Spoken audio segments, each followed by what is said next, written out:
अस्सलाम वालेकुम। अच्छा, वो टॉपिक का नाम है हाइपर सेंसिटिविटी, जो कि बहुत आसान और सिंपल सा टॉपिक है। आपकी बॉडी के अंदर जो नॉर्मल इम्यून सिस्टम है, उसकी वजह से प्रोड्यूस होता है नापसंदीदा अनडिज़ायरेबल जो रिएक्शन या चेंज आता है।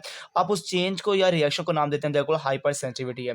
बेसिकली हम इसको नाम देते हैं देयर एलर्जी। ये एलर्जी है, और ये टर्म एलर्जी के जो यूज़ की या डिस्क्राइब की जिस साइंटिस्ट ने, उसका नाम है वॉन परक्यूनेंट, जो कि 1906 में इसको सबसे पहले एक्सप्लेन करने वाला, बताने वाला ये साइंटिस्ट है।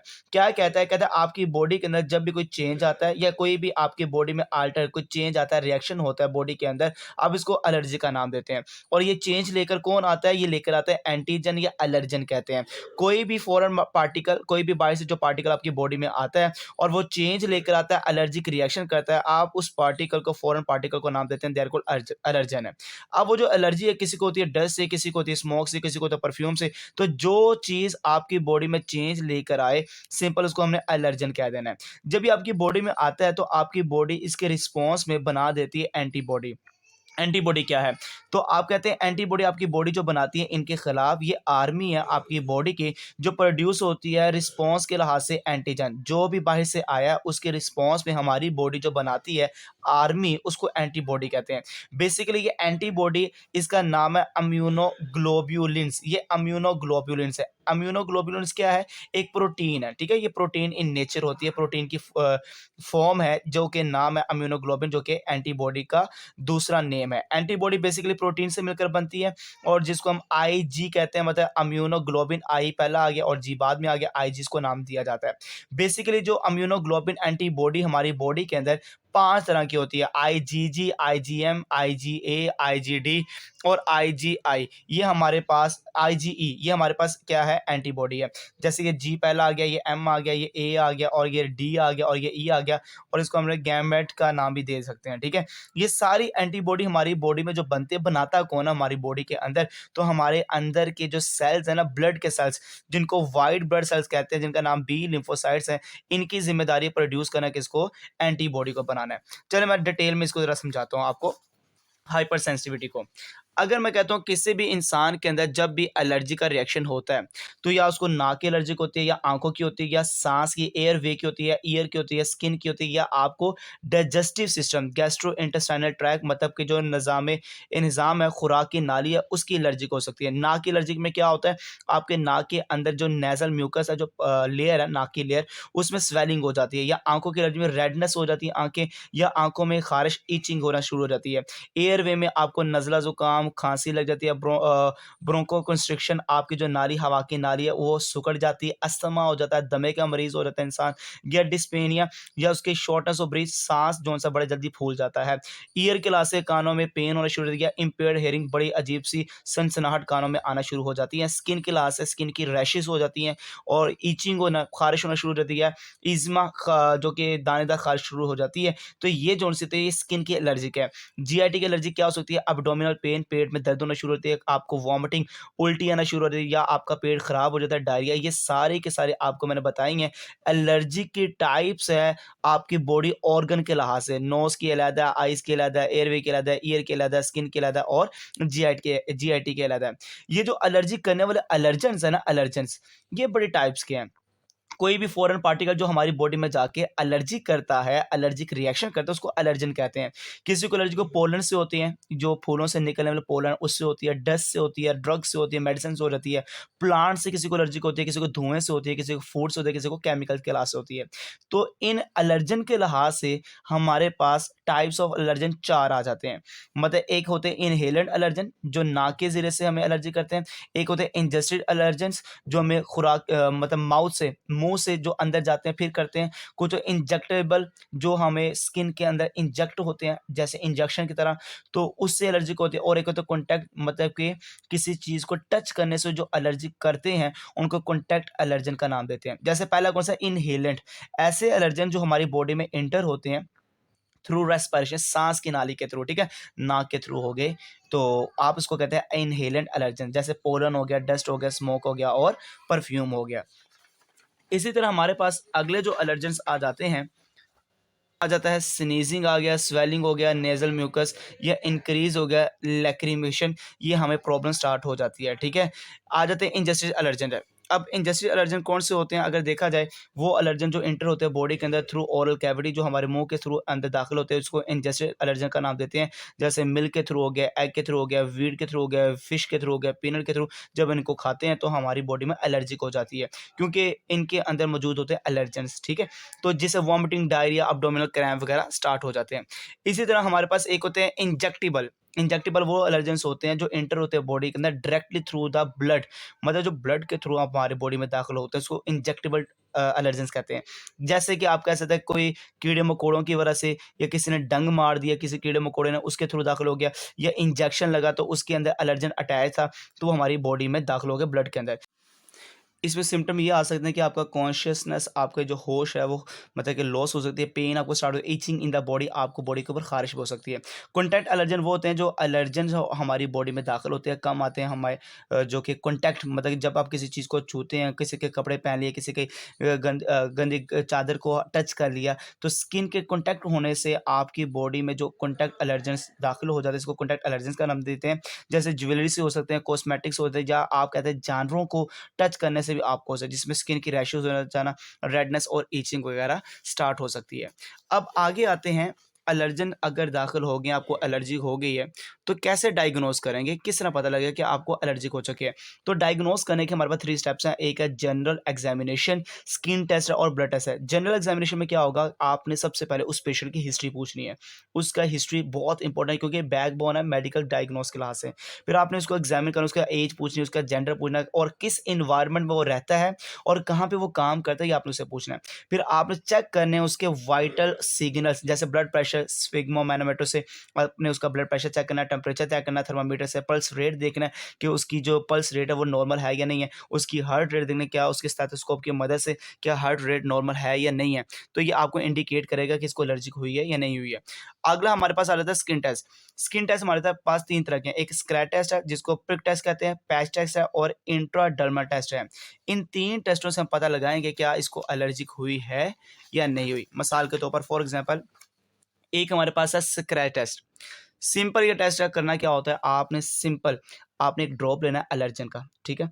और वो एलर्जन जो एलर्जी कॉज़ करता है, आपने स्किन के ऊपर उसको रख देना, मतलब उसको डाल देना, ठीक है? स्किन के ऊपर उसको गिराना है। देन जेंटली फिर आपने उस स्किन वाली जगह पे स्क्रैच करना है स्किन को, ठीक है? और स्टीराइल नीडल्स, जो नीडल्स हैं, जो सुई है, उसकी मदद से स्क्रैपिंग करनी है, ठीक है? जहाँ पे एलर्जन को आपने गिराया है पेशेंट की स्किन के ऊपर। फिर आपने उसको 15 मिनट देने हैं पेशेंट को। फिर देखना कि उस स्किन के ऊपर क्या रेडनेस आई है, क्या ख़ारिश शुरू हुई है, क्या वहाँ पे स्वेलिंग हुई है। अगर ये 3 सिम्पटम्स आ गए, तो इसका मतलब इसको एलर्जिक हो जाती है, वो एलर्जिक वाली स्किन है, ठीक है? तो इससे पता लग जाता है, पॉज़िटिव आ जाएगा अगर ये 3 सिम्पटम आ जाते हैं।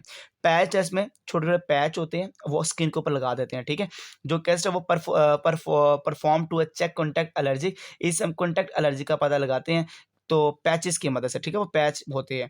तो आपने पैच सबसे पहले जिसके पास एलर्जन मौजूद होते हैं पैच के ऊपर, आपने वो पैच एलर्जन वाली स्किन के ऊपर लगा देने हैं। फिर 15 मिनट्स टाइम देना है। अगर स्किन के ऊपर रेडनेस, इचिंग, स्वेलिंग स्टार्ट हो गई, इसका मतलब पेशेंट पॉजिटिव है, उसको स्किन एलर्जिक हो जाती है उन पोलन ग्रेन से, या आप कह सकते हैं वो एलर्जिक वाली स्किन है, ठीक है? पता लग जाता है। फिर आगे आ जाता है इंट्राडर्मल टेस्ट है। इंट्राडर्मल टेस्ट में सिंपल क्या होता है, स्किन के ऊपर जो लेयर होती है ना एपिडर्मिस, या उसके नीचे होती है डर्मिस, आपने उसके अंदर दाखिल करना है, एलर्जेंस को देखना है, क्या एलर्जिक होती है या नहीं होती, ठीक है?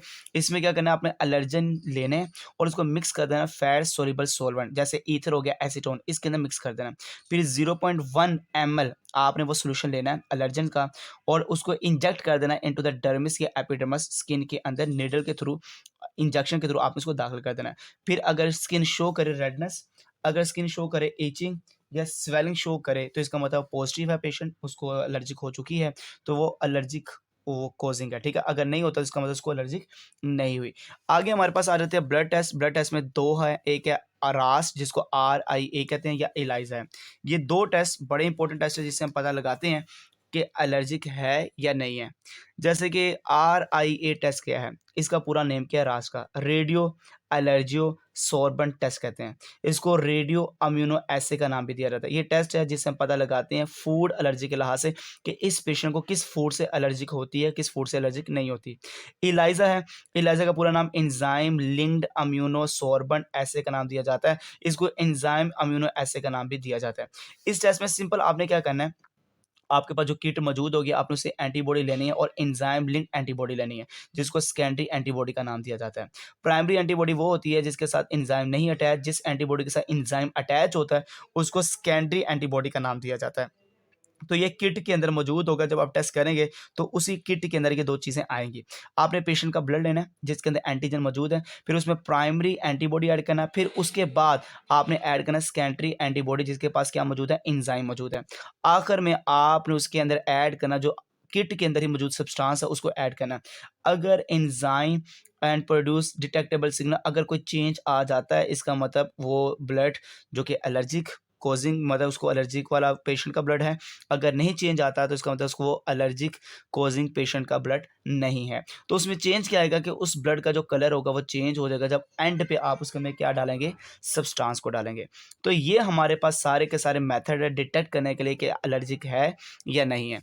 अब अगर एलर्जिक हो गई है तो कोई परेशानी की बात नहीं है, उसका ट्रीटमेंट है या अवॉइडेंस थेरेपी है या फार्माकोथेरेपी है या इम्यूनोथेरेपी है। अवॉइडेंस थेरेपी में यही है, सिंपल तरीका, आपने परहेज करना है।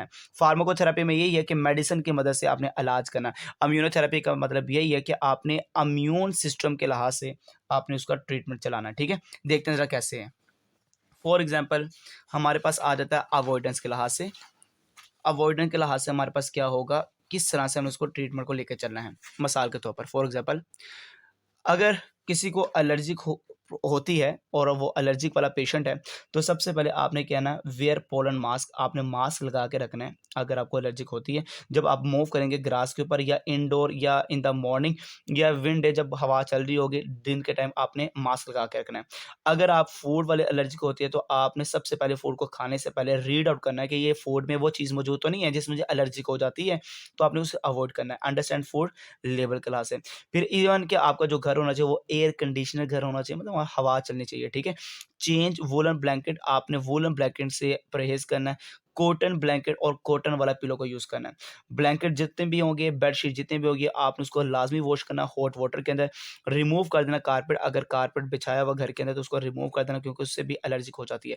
डू नॉट अलाउ पेट्स, जो जानदार हैं, बिल्ली हो गई, कुत्ते हो गए, जो पेट्स जानदार हैं, उनसे गुरेज़ करना है। विंडो को आपने हमेशा ओपन रखें, कोशिश करें ताकि डोर को क्लोज़ ड्यूरिंग पॉलिनेशन सीज़न, जब भी ख़ज़ां का मौसम होता है, पॉलिनेशन का सीज़न होता है, तो उन दिनों में विंडो और डोर को क्लोज़ रखें, वैसे रोशनदान के तौर पे इसको ओपन रखें। अगर आप इन चीज़ों से नहीं बच पा रहे, फिर भी आपको एलर्जिक हो जा रही, तो फार्माकोथेरेपी करें। फार्माकोथेरेपी की मतलब कि मेडिसिन की मदद से अपना जो है उसका ट्रीटमेंट चलाएँ या अपने आप को उससे एलर्जिक से शिद्दत से कम कराएँ, ठीक है? Avoidance fail then use pharmacotherapy. अगर आप अवॉइडेंस नहीं कर सकते फिर फार्माकोथेरेपी, साथ-साथ इन्हेलर यूज़ करें या मेडिसिन यूज़ करें। नहीं तो फिर आगे है एंटी हिस्टामिन, ये हमारे पास वो मेडिसिन मौजूद हैं जो ज़्यादातर यूज़ करते हैं एलर्जिक वाले, वो मैं आपको बताता हूँ वन बाय वन करके, मिसाल के तौर पर। एंटी हिस्टामिन, हिस्टामिन एक हमारे बॉडी के अंदर एक ऐसा केमिकल है जो इन्फ्लेमेटरी मेडिएटर है, जो इन्फ्लेमेशन कॉज करता है।